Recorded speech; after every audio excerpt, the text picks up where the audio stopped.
Now, before we get into today's video and the return of my YouTube uploads, I just wanted to wish a happy Ricky Rudd 28th birthday to my old friend from the 2016 Strongsville Fair, Mary Claudia. She has a YouTube channel, so if you haven't subscribed to her yet, please do so. Link is in the description. And I also would like to wish a happy Bobby Labonte 18th birthday to the GOAT, Nia Jamison from the Good News Girls, who appeared on Nickelodeon's That Girl Lately, which I think was in the Brett Bodine installment. That's as far as we got before we premiered the Really Loud House the week after for what was this world premiere of that. And tonight we just got through with the Dale Sr. Austin Dillon installment. So enjoy this reaction video as that you're about to see as we go over what was a very heartwarming episode. So roll it. Our brother has a butt pimple. A butt pimple. This week on a painfully new Really Loud House. I have a butt pimple.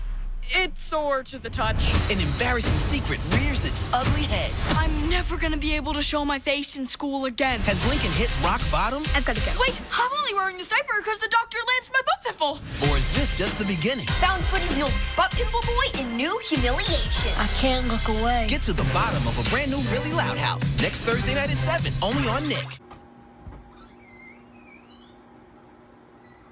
Well, my gosh.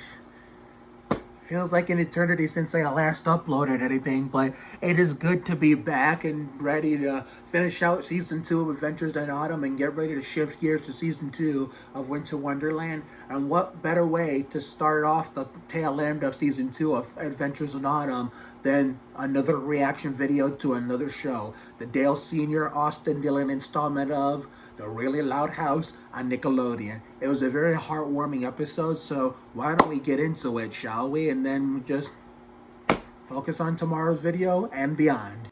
Now, there's a lot of content that I have in store for the channel as we get into shift gears to Season 2. Get ready to shift gears to Season 2 of Winter Wonderland as we get ready to finish Season 2 Adventures in Autumn with the snow just almost here. It's like 5 minutes away from us, so therefore, before you know it, we'll be getting blizzards again like they never left.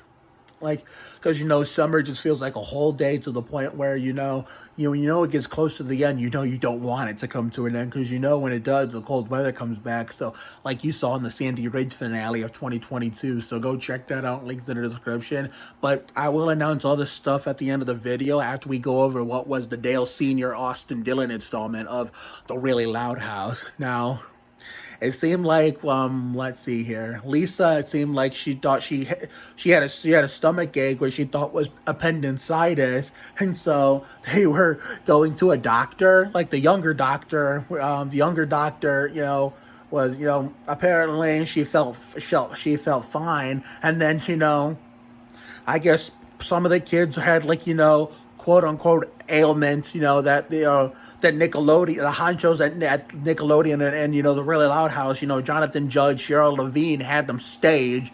That way, Brian as Lynn Sr. could pretend to be a quote unquote professional personal medical doctor, whatever the fuck you want to call a doctor that a parent wants to be a doctor at home for his kids instead of taking them to a real doctor. And then of course they invite that random ass old doctor out for dinner, and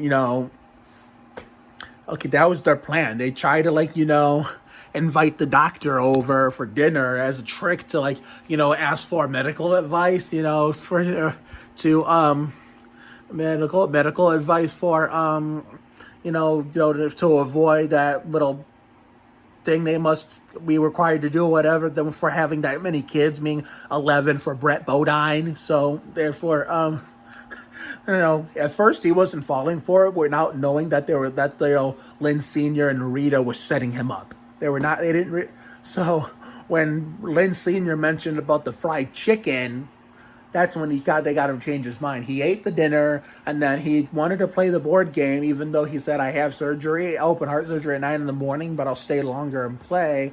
And then, and I knew the old doctor was, Dr. Simmons, almost called him Jonathan Simmons. I'm beginning 2015, 16, 17 Spurs flashbacks, the Tim Duncan's last year, and of course, the first year the Spurs didn't have Tim when Jay Sims was there, but So Dr. Simmons was getting suspicious when Lynn Sr. and Rita were reading stuff on the cards that were not on the cards about medical advice, and he said he figured out what they were doing, but luckily he was generous enough to say, "You seem like decent people, though. I will say that." He said, "quote unquote, you do see all the decent people. So which one of your kids has an ailment, I will just operate on one of them. So choose wisely."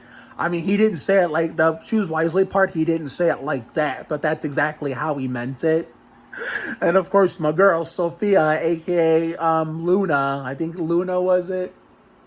Yeah, Luna. Luna. That's my dad's dog. I fucking hate that son of a bitch. And I love Luna loud because I love Sophia Woodward, but I fucking hate my dad's dog. And I hate Bo. I hate Bo too. Sorry, Dad. Please don't kill me. But yeah, so Luna opened up her big mouth. That's probably why I love Sophia Woodward, because I don't know about Sophia in real life, but Luna has a big mouth saying our brother has a butt pimple, which I'm going to get to that part of them. I'm talking about the subplot first, and I'm going to get to the main plot momentarily. And so Dr. Simmons, has experience of working on butt pimples or pimple butts, however the fuck you want to put it. And so he made him wear a diaper. He properly operated it and checked it over, and this is where the main plot comes in. So that Charlie girl with, a bunch of middle schoolers. Yeah. Middle schoolers do have romantic feelings too. And so I've seen little kids of all generations have romantic feelings too, including myself when I was 4 or 5 years old in the 1998-99 season. My first year liking Ricky Martin. My first full year watching Wheel of Fortune and Jeopardy. And my second year as a Spurs fan when we won the 1999 title, and Tim Duncan's second year. Nicole Pugsley was my first crush, even though she was like 7 or 8 and I was 4 and 5, but which means by 2009 when I turned 15, she was 18. So if there was a universe where I never got to Michigan and I stayed in Ohio the whole time and continued to see her, I still kept my feelings for her, then by 2009, it would have been weird in the beginning. In the beginning, it would have been weird considering she was an adult. At 18, I was still a child. So it wouldn't have been legal until 2012, where I was 18 and she was 21. If we had seen each other up to 2012 still, and we still wanted to go, have feelings for each other and eventually date, we would have to wait. We would have had to wait till we were 21 and 18 to do it. So, yeah. And, when I used to watch Side Hustle, where back a few, not too long ago. It didn't seem like that longer. It still didn't seem that long ago since Nickelodeon started to pull the plug on that show after 2 seasons, where Lex reminded me of her because of the fact that, this is why we gave Mitch Berg the nickname the Pimpster, because of his character, Fisher. So he had the biggest crush on Lex, and every time he got into an exciting or dramatic moment, he wanted Lex there. I was the same way with Nicole Pugsley when I was at the YMCA back in the day. Whenever I got into an exciting or dramatic or crazy moment or wild moment, just like Fisher on Side Hustle, I always wish Nicole was there to see it. So I know what it's like for kids to have crushes, because I was once in that position too. So that's exactly what was the case with Lincoln. So therefore, those kids in the newsrooms, you would think that based on other shows we've watched over time, that a group of kids that seem nice are actually the mean kids that are minor characters, or maybe it's like supporting, I wouldn't say minor supporting characters, but subpar supporting characters that are not major characters, but also not minor. They play kind of somewhat an important role. Well, they were nice. They were actually really, really nice. Maybe they seemed a little bit off in the beginning because, because it was Clyde. It wasn't even them that spilled the beans about Lincoln's butt pimple. It was his own best friend, Clyde. So when they thought this new student was a boy coming in, and Charlie, when I hear Charlie, a million little things with, Sophie and Danny's half-sister, Charlotte, which was Eddie and Delilah's kid when they had the affair, where, behind Catherine's back and, behind Delilah's dead husband's back, John, they named her the baby Charlotte, but they started calling her Charlie. So, it kind of gives you flashbacks to that. And of course, what did I say? I don't remember. But I don't know what other show. What did I say?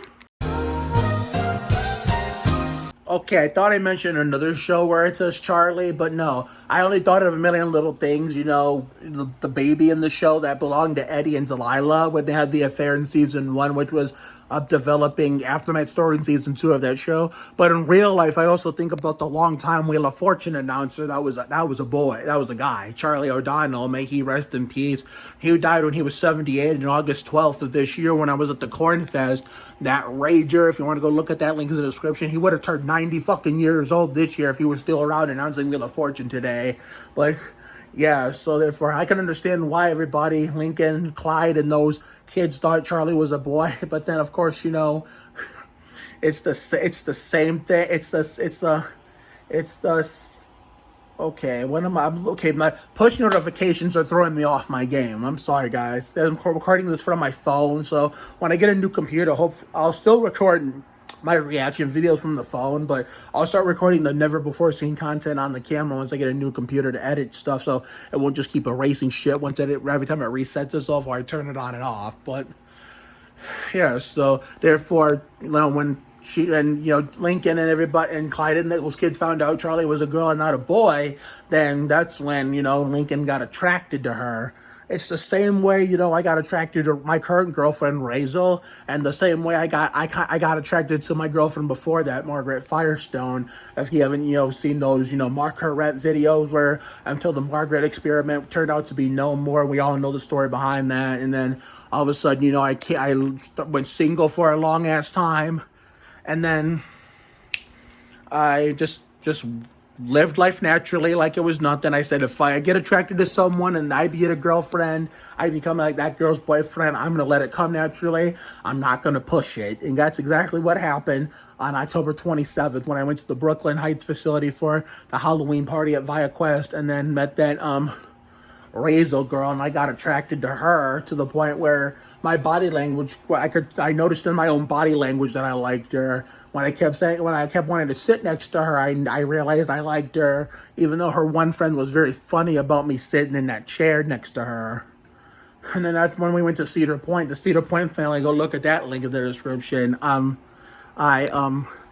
know, she messaged me on Messenger while I was at Cedar Point. I had to tell her the truth, considering I wanted to tell her in person while I was leaving the party, but my group was like, chop, chop, get the hell out. I mean, they didn't say it like that, but that's how they meant it. So therefore I had to tell her as soon as possible, otherwise it would be too late. You know, the Haley romance question, you know, failed because, not that it was my fault or anything, but still, I mean, that's what, you know, the scheduling never being right when I was finishing up at Triad is what ruined it for me. But, you know, and the fact that I also kind of rubbed her off the wrong way. But, you know, I was able to tell, you know, Raizel how I felt, and I told her I liked her more than a friend. And here I am expecting the worst possible response, saying she doesn't like me like that, or she doesn't like me back, period. But guess what? She did. But to be fair, like a week after we had this conversation, which we'll get to momentarily, I told her I was shocked that she felt that way. She asked me to be her boyfriend. I said, hell yes. But she did tell me a week after, like after the Mike and Mo Halloween birthday rager. I'm not going to give you guys any more videos or links and channels in the description. I'll be too many for me to remember. She did tell me that she wanted to tell me she liked me first. She wanted to tell me, like she didn't get at the Brooklyn Heights facility, but she didn't have the time to tell me. She was gonna tell me and show me by showing how flexible she is by sticking her leg behind her back. So that's what she did to me on FaceTime. So therefore, it just goes to show we were meant for each other. We have a lot in common. We were four years apart. I'm 94, she's 98. So yeah, so therefore when he got to interview her on the news, Lincoln did, you know, he wasn't paying any attention. He was romanticizing about how attracted he was to her while she was telling stories about house fire and her dad being out of work. And because he wasn't paying attention, once he finally got back in the zone, he snapped out of his little romanticizing phase. He said, "Oh, that's a funny story." Well, of course, he clearly didn't pay attention that the stories were negative. and then he got on the air as to clarify what happened, as to why he was in that phase. And I don't think he wanted to like embarrass himself even more than telling what he actually told about, liking Charlie. And I'm glad he didn't say that, and I'll get to that in a little bit.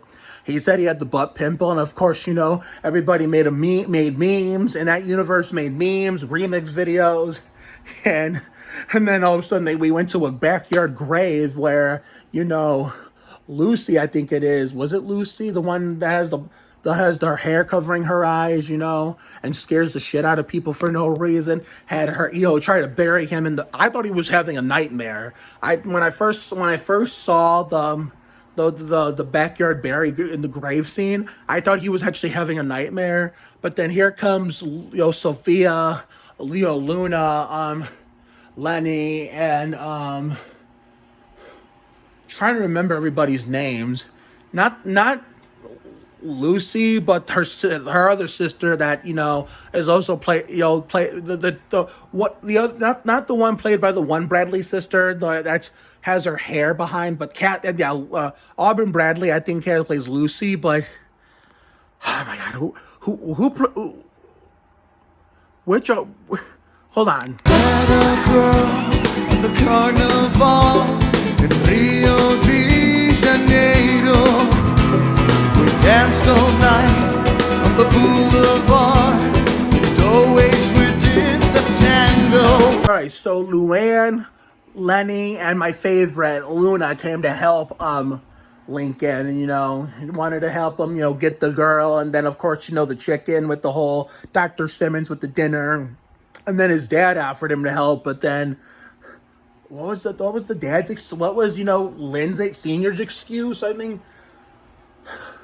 I'm trying to remember what the excuse of hers was, but it was a totally different one. But anyway, so therefore now we get to the very end of the episode as to why I'm glad Lincoln didn't say on national television that he had a crush on Charlie, because when Rusty was doing his talk show, I love how they parodied Oprah and referenced her when Charlie said, "You get this, you get that, everybody gets these," kind of like how Oprah said that in real life, and then the twilight of her talk show on on ABC, I think it was, yeah, and when it was Channel 5 in Cleveland and Channel 7 in Detroit, when I lived on Sandhurst and Lenore, but.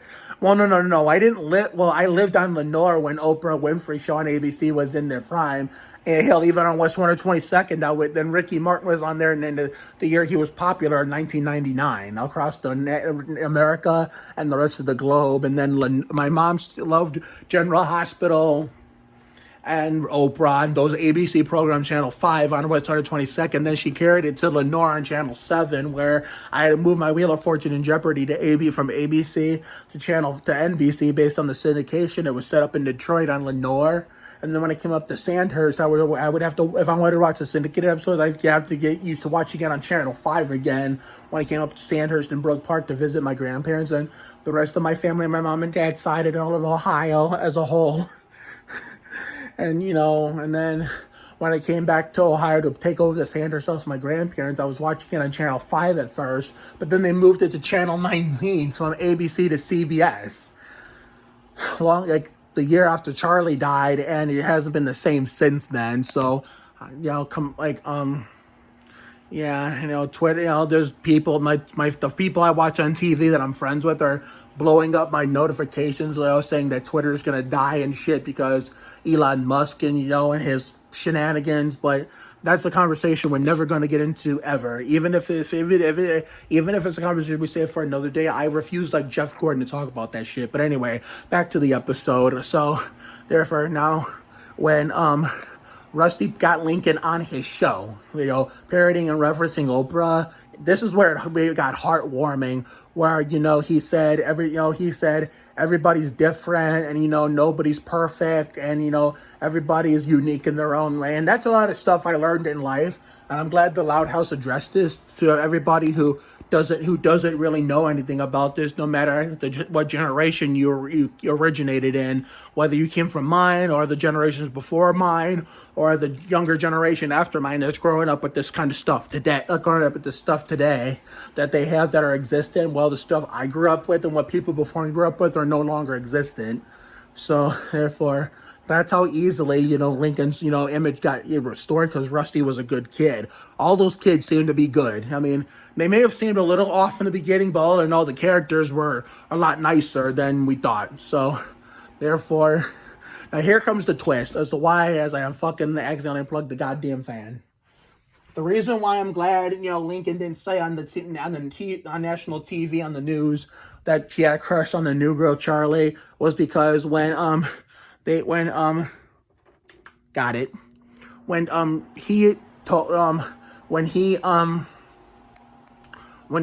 met up with her at the front of the middle school after the day was done, and she said she complimenting him, saying he did a hell of a job. Not like that though, but that's how she meant it. And his Lincoln's family and the Dr. Simmons were helping him get ready to make his move on doing some pimping. And needless to say, I'm glad he never said it on TV that he liked her, because it turns out that she already had a boyfriend. I think wasn't it Rusty, or wasn't it? It was one of the red-haired boys, but I can't remember which one it was. But I think it might have been Rusty. But I'll have to double check it. But it was one of the red-haired kids. But anyway, and it left Lincoln heartbroken. But as soon as he got home and got back into the grave to gather with his family, he quickly got over it like it was no big deal. He's like, I may have not have gotten the girl like I tried. It's like me with Haley. I didn't get her, but at least I tried, and I have other people that I can go to, and I can have, there's plenty of fish in the sea that, that probably would like me like that. That way Haley didn't, but the way Margaret did. And I found one, Raizel Applebaum, aka Rosebuddy. Subscribe to my girlfriend, Rosebuddy, Raizel Applebaum, link in the description. That'll be the last thing I'm going to mention in this son of a bitch. And therefore, Lynn Seniors told him not to feel bad, because before he met Rita, his first girlfriend before Rita, he asked her to be his girlfriend 36 times before she eventually said yes. Well, here's the thing. Here's one thing I would like to wrap up the reaction video with. I've had girls ask me to be their girlfriend before, and not including my first girlfriend, and then the girlfriend I had before, Raizel, Margaret, asked, got attracted to me first, and was making all these moves. The only thing I did was ask her to be my boyfriend. Ask her to be my girlfriend. No, promise you, I'm not gay. I have a girlfriend. I've dated girls, so I didn't mean for it to come out like that. The only thing I did with Margaret was ask her to be my girlfriend, and she already was liking me as it was. This was almost over exactly a year ago, and of course I was expecting the worst. All guys do when they ask girls to be their girlfriend, and she said yes, December 21st, 2021, and then I got attracted to Raizel this year, almost exactly a whole last year later, and the thing is, I liked her. We kind of liked each other at the same time simultaneously, but she's the one who asked me to be her boyfriend. And of course I said hell yes. If a guy gets asked by a girl to be their girlfriend, the guy's going to say yes 100% of the time, because it's a 50-50 chance the girl will say yes or no when the guy does it. But it also proves that girls can do this stuff too. Ask the guys to be their boyfriend, or even propose to their boyfriend to make him their fiance. See? One of my real-life friends, Mackenzie Runyon, just proved to the world that girls can propose too, because she actually asked her boyfriend to marry him. She asked her boyfriend to marry her, and he said yes. See, it's possible. Girls can do that kind of stuff too. Ask guys to be their boyfriend.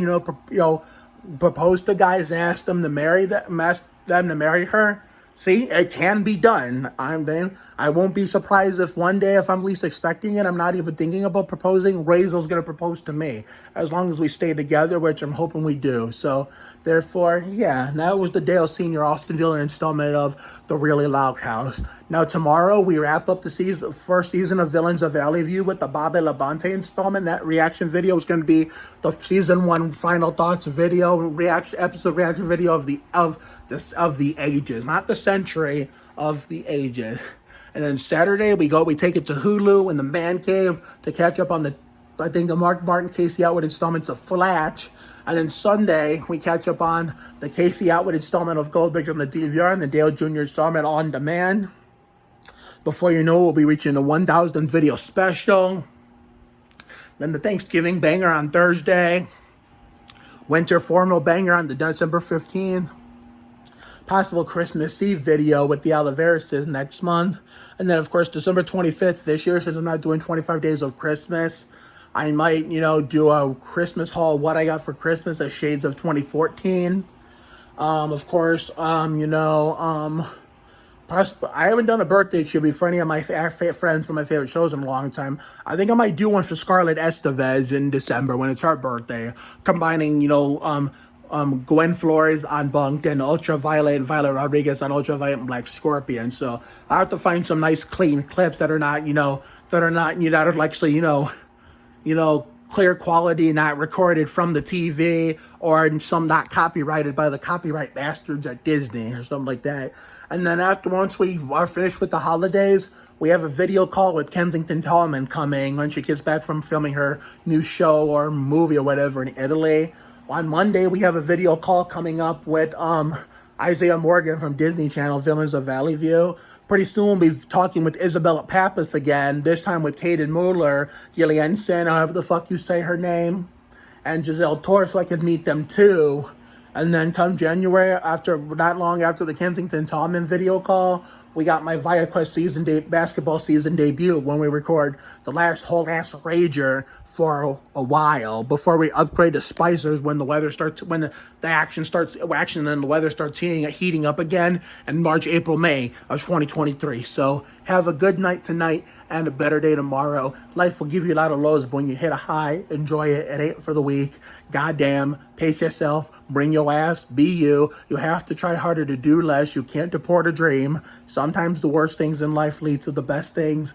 Always bet on the side of love. You got to check yourself before you wreck yourself. Sometimes you just got to be present. You never fail until you stop trying. It never pays to worry too much about things. Never too late to turn the day around. Another day on time, another day to shine. Sometimes you just got to flock yourself, trust your instinct, stand up for yourself, not back down to anyone. All for one, one for all. Take care, everyone. Good night. And I'm glad to be back uploading videos again. I'm not sure what I'm going to be doing for my 1,000 video special, but I'm going to figure that out one way or another. But right now, I just want to relax, edit and upload this, and drink some ice cold Coke that I bought at the bowling alley today and get ready to finish this damn week tomorrow with the Bobby Labonte installment of the Villains of Valley View to wrap up season 1 before we go over the extra episode for Christmas for the Jeremy Mayfield installment, which is set in the past, when we start Winter Wonderland and return the winter fall dinners with the Swords, Debbie, Abby, Queen of Tearing Shit Up, Brandon, Bombastic Boy, those people that I'm probably going to be collaborating with throughout the winter mostly going into next year. So see you later, everyone.